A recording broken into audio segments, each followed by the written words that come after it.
Welcome friends, and the Fun Pimps had their first ever Townhall meeting where they were not really listening to the fans but more communicating more about what changes they are making with 7 Days to Die. The stream was a total of 50 minutes, but I'm gonna cut it down seriously here to make it a lot shorter. First of all, Rick was highlighting that they are listening. We want to thank you all for all the feedback that you've been giving us.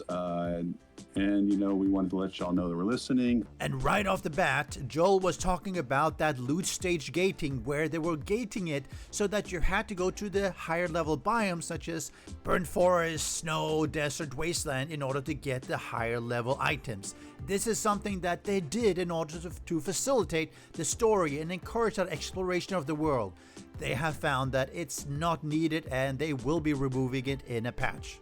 So biome progression was needed to pave the way for the final story and band of implementation. A change that they're instituting to the biome challenges is that you will be able to unlock them in any order, meaning you don't have to start with burnt forest and make your way from there.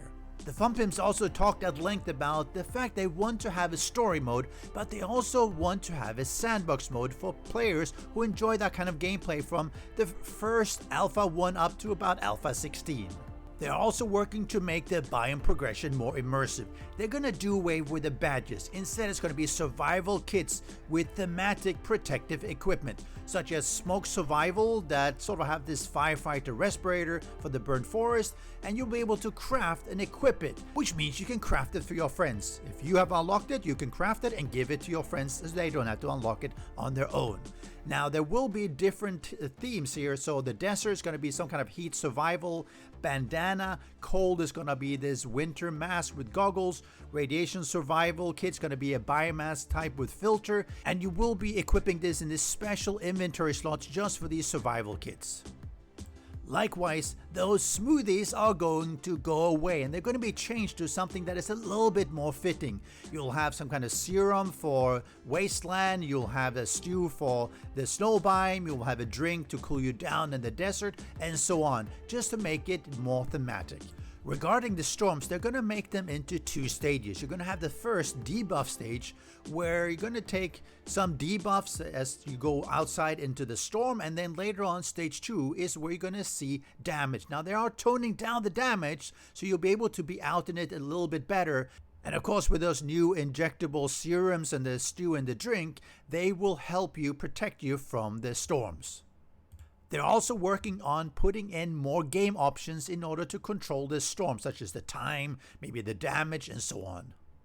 It's also possible that they will be bringing back some things like sitting near a torch or campfire means that you're going to slow down that freeze debuff, maybe some mods or gear that helps you survive, installation mods for instance, for snow biome, and so on. Now, coming to things like the new enemies, especially I think that Snow Yeti, they have taken that on board and they are remaking the models to something that really fits the 7 Days to Die world better.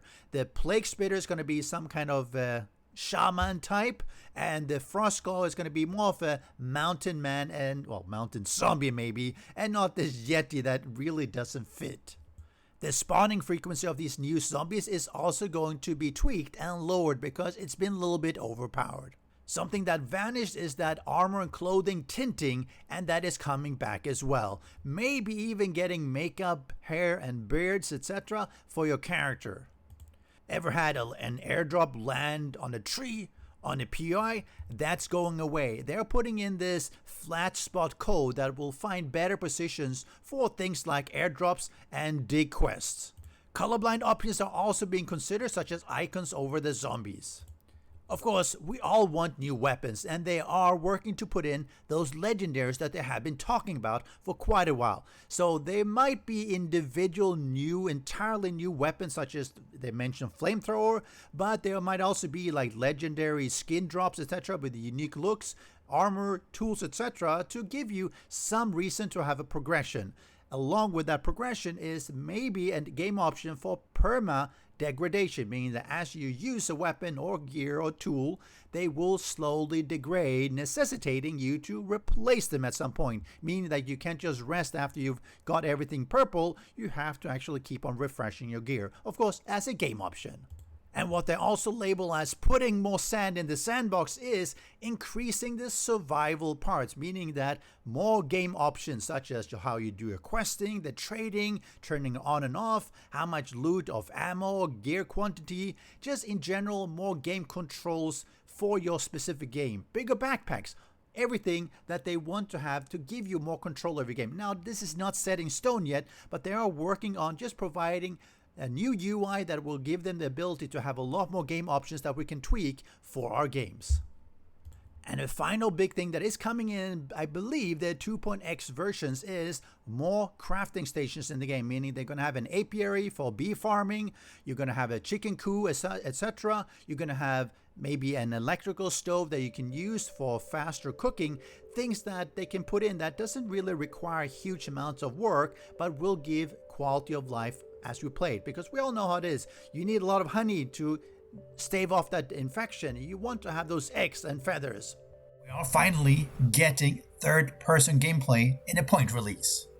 Now moving on to 3.0 considerations. They have been working on the pathing, the bandit models are almost done, that progressive inventory capability for the bandits is being done, when they will have them initially with a fetch and clear quest, etc. One thing that was really cool as a new building quest type is this blow up the building, which they have implemented as a new collapse system. Let's have a look at that. One thing that was highlighted, that when the community asks for things and the Fun Pimps will put them in, it's going to cost time and resources, which means other things such as 3.0 bandits will be delayed. It's unavoidable. But also teased is that there will be Twitch drops for the different skins such as More Power and other in-game brands. So that's going to be really cool. Hopefully there's something that the streamers are going to be able to get in on as well to give all of you new skins. Of course, all of this will come in the patches as we move forward. The actual specific roadmap and the schedule has not been set. And that's all, folks. If you want to see the whole long stream, you can probably go to 7 Days to Die YouTube channel for the Fun Pimps and watch it there. Catch you next time, folks.